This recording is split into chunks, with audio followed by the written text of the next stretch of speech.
বিসমিল্লাহির রহমানির রহিম। আসসালামু আলাইকুম ওয়া রাহমাতুল্লাহি ওয়া বারাকাতুহু। মাশাআল্লাহ, ব্রাহ্মণবাড়িয়া নাটাই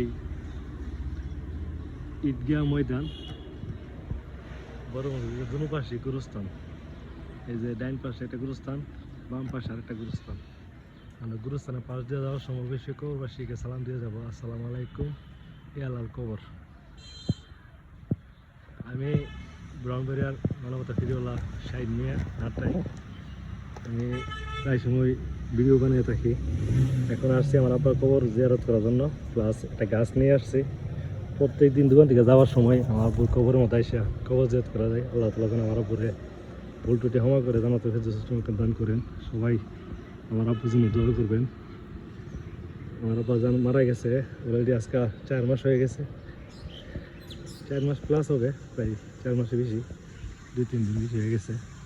তো সবাই আমার আব্বুর জন্য দোয়া করবেন। আমি এখন গুরুস্থানে আসছি কবর জিয়ারত করার জন্য।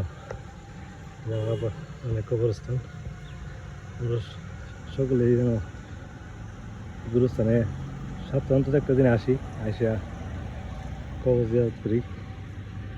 কবরবাসীর জন্য, মা বাবা ভাই বোন আত্মীয় স্বজন যারা মারা গেছে তাদের সকলের জন্য কবর জিয়ারত করি। আল্লাহ তাআলা সকলকে জান্নাতুল ফেরদৌস দান করুক। আসসালামু আলাইকুম ইয়ালাল কবর। মূলত আমি একটা প্রশ্ন নিয়ে আসছি। আমি এখানে ফুলের চারা এবং সুপারি চারা রোপণ করছিলাম। অলরেডি দুই পাশে দুইটা আছে, দুইটা ছিল না, গতকালকে একটা লাগাইছি এখানে। আজকে একটা নিয়ে আসছি এখানে লাগানোর জন্য। আল্লাহ তাআলা আমার আপনার কবরটারে এরকম ফুলের বাগান বানিয়ে রাখে। তো আমি আলেমও না, একদম মৌলানা না, কিন্তু আমি ইসলামিক জ্ঞান অর্জন করার জন্য ইসলামিক যে বইগুলো আছে, প্লাস হুজুরের সাথে ভালো সম্পর্ক রাখি এবং তাবলিগ জামাতের মধ্যে সময় দিই। তো এক হুজুর বলছে যে এখানে সুপারি গাছ লাগানো যাবে না। তো সুপারি গাছ আমি চাইছিলাম যে এর পাশে আরও কবরের মধ্যে 2টা সুপারি গাছ ছিল, এগুলো তুলে ফেলছে।